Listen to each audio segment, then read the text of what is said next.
namaste guys, sat shri akal and kem cho. So today's topic is gonna be, guess what? Gujarati Indian wedding.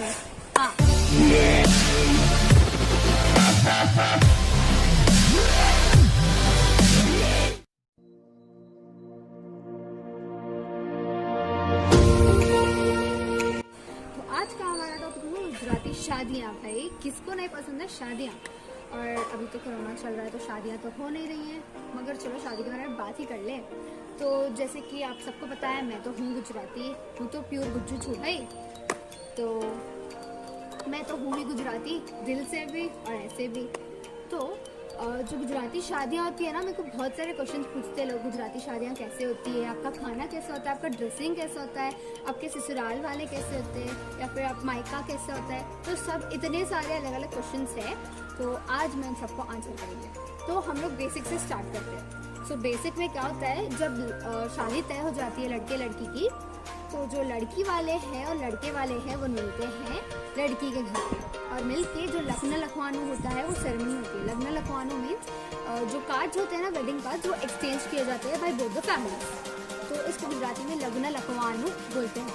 तो basically लड़की वाले की family और लड़के वाले की फैमिली बैठती है, पूजा होती है, कार्ड्स जो होते हैं उस पर ओमकार और साथिया बनाया जाता है, एंड देन पंडित जी पूजा विधि सब कंप्लीट करते हैं। फिर लड़के और लड़की वाले के फैमिली कार्ड्स एक्सचेंज करते हैं एक दूसरे के साथ, और एक दूसरे को ग्रीट करते हैं और होप करते हैं कि आगे की लाइफ में वो दोनों फैमिलीज एक साथ मिलकर साथ जुड़ी हुई रहे। तो नेक्स्ट जो होता है वो है, नेक्स्ट उस दिन से शुरू होती है शादी की सारी प्रक्रिया। और जो सबसे मेन बात है वो क्या है पता है, जिस दिन ये लग्न लखवानु की सेरेमनी होती है उस दिन के बाद से दुल्हा दुल्हन एक दूसरे के घर पे कभी नहीं मिल सकते। They can meet outside, function पे मिल सकते हैं, बट एक दूसरे के घर पे नहीं जा सकते till the time they are married.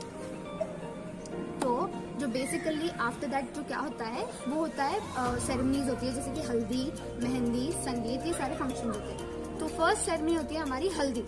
तो लड़के वाले के घर पे अलग हल्दी होती है, लड़की वाले के घर पे अलग होती है वो अलग अलग की जाती है। एंड लड़की वाले के घर पे लड़की के सारे रिश्तेदार आते हैं, क्लोज फैमिली एंड फ्रेंड्स को ही बुलाया जाता है। कहीं कहीं जगहों पे सिर्फ क्लोज फैमिली फ्रेंड्स को बुलाया जाता है, और कहीं कहीं लोगों को जिनको थोड़ा ग्रैंड करना होता है वो सबको बुलाते हैं। मगर हल्दी सिर्फ क्लोज फैमिली एंड फ्रेंड्स वाले लगाते हैं, एंड लड़के के साथ भी सेम होता है, क्लोज फैमिली एंड फ्रेंड्स आते हैं, हल्दी लगाते हैं, एंड देन जो दुल्हा दुल्हन होते हैं वही हल्दी से अपने आप को रगड़ के वही हल्दी से नहाते हैं। After that the same day या फिर नेक्स्ट डे भी करते हैं बहुत लोग। मैं तो जहाँ जाती हूँ द सेम डे शाम में मेहंदी और संगीत का सेरेमनी एक साथ किया जाता है। बट जो लाइक यू नो जिनको होता है कि नहीं बहुत ज़्यादा ग्रैंड करना है, वो लोग नेक्स्ट डे ही रखते हैं।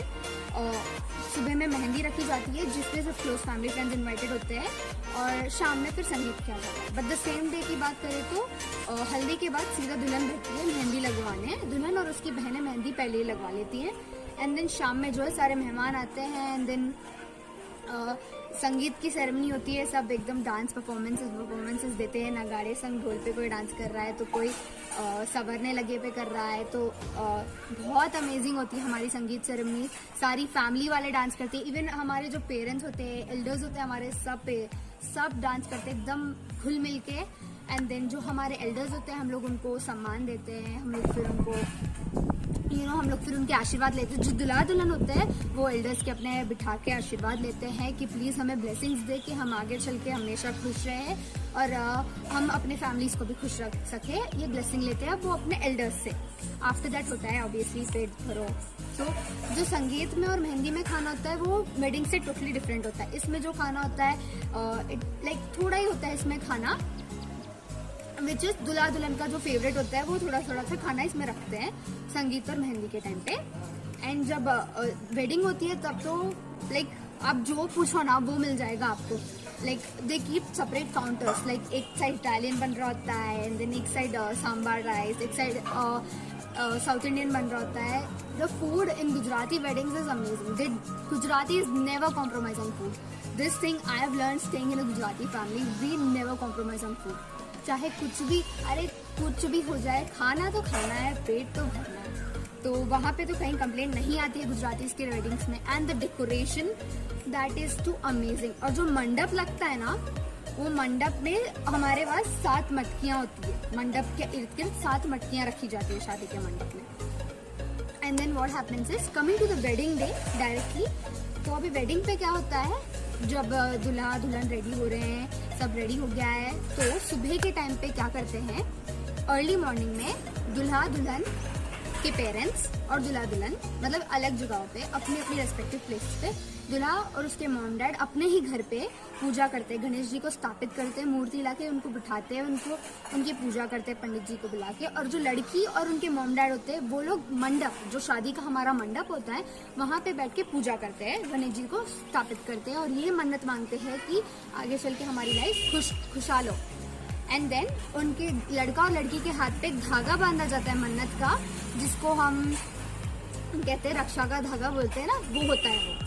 तो वो रेड कलर का धागा जो होता है सिंपल सा, वो बांधते हैं just for the sake of it, बोलते हैं ना नजर नहीं लगना, रक्षा रहना, इसके लिए बांधते हैं। Then coming to the wedding, दूल्हा दुल्हन बस रेडी हो रहे हैं, बारात लेके आते हैं दूल्हे वाले, एंड जो फंक्शन हॉल होता है उससे थोड़ा दूर पे खड़े रहते हैं दूल्हा वाले।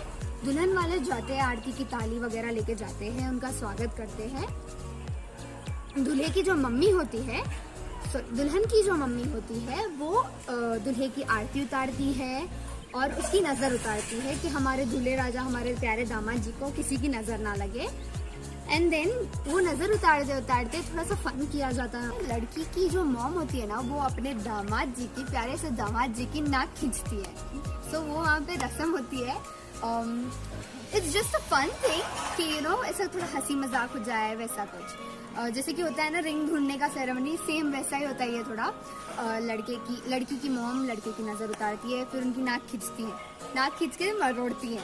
सो इट मीन्स कि दामाद जी मेरी बेटी को हमेशा खुश रखना है, that is the meaning of that. तो इन द मीन टाइम लड़के को पता था अब तो ये सासू माँ जो है वो हमारी नाक खींचेगी, तो लड़के क्या करते हैं, लड़के वाले सब उनका नाक ऐसे कवर कर देते हैं हाथ रख के। और फिर क्या होता है, नजर उतारी जाती है, सब हो जाता है। फिर दुल्हन को भी, दुल्हन की जो कुंवारी बहन होती है वो दुल्हन की नजर उतारती है अच्छे से। कुंवारी बहन ही नजर उतार सकती है दुल्हन की कुंवारी बहन उसकी नजर उतार के उसको लेके आती है।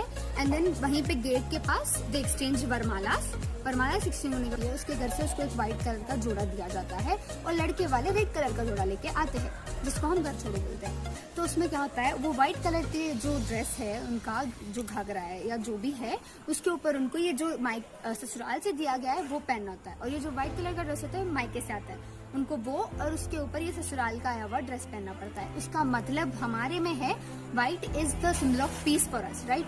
तो उसका मतलब है कि पीस एंड शांति का प्रतीक है ऐसा।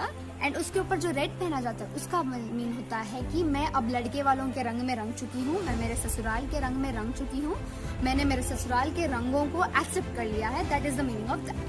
साथ वादे दिए जाते हैं उनके लड़के की और लड़की की तरफ से, साथ फेरे लिए जाते हैं, सिंदूर भरा जाता है, मंगलसूत्र पहनाया जाता है। And after everything is done, सारे गेस्ट एक तरफ खाना खा रहे होते हैं, एक तरफ रिसेप्शन चल रहा होता है। हमारे यहाँ पे रिसेप्शन सीधा शादी के बाद ही रिसेप्शन स्टार्ट करते हैं। देन एट द एंड जब घर वाले लास्ट में बैठे हुए होते हैं आमने सामने, दे एक्सचेंज देयर गिफ्ट्स। वो लोग गिफ्ट्स जो लड़की वाले लड़कों वालों के लिए लाए होते हैं वो गिफ्ट्स एक्सचेंज करते हैं। एंड जो साली होती है वो अपने जीजू से पैसे मांगती है, जीता चुराई के बहाने।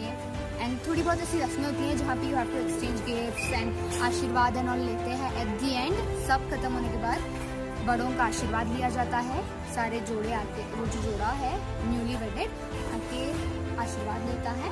एंड यहीं पे सब खत्म हो जाता है। So this is where the Gujarati wedding ends. So this is how a traditional Gujarati wedding happens. And Gujarati weddings में जो खाना होता है, जो डेकोरेशन होती है ना, वो सबसे अलग होती है। You won't see that in any other weddings, क्योंकि जो गुजराती होते हैं ना अपने मामले में बहुत स्पेसिफिक होते हैं। They are very choosy, Gujaratis are very choosy. They are like खाना चाहिए तो ऐसा चाहिए, डेकोरेशन चाहिए तो ऐसे चाहिए, कपड़े चाहिए तो ऐसे चाहिए। सो कभी भी आप किसी भी गुजराती वेडिंग में अटेंड करेंगे तो you will see sweet dishes तो वहाँ पे भरी पड़ी होगी, पर गुज्जू तो स्वीट बहुत खाते हैं। और स्वीट डिशेस तो वहाँ पे पूरी लाइन से लगी हुई, स्वीट का एक अलग all. This is all it about Gujarati weddings. And I hope you guys have attended any Gujarati weddings. If you haven't तो जाओ, गुजराती दोस्त बनाओ और उनकी शादियों में घुस जाओ, because Gujarati weddings are something you wouldn't like to miss in your life. ही नहीं होता, लाइक लड़के वाले लड़की वाले you know there are so many competitions, like लड़की वाले को हराना है, लड़के वाले को हराना है, इनकी बहन यहाँ से डांस कर रही है, वहाँ से, बहुत सारी रस्में, बहुत सारा फन, बहुत कुछ. So don't miss a Gujarati wedding.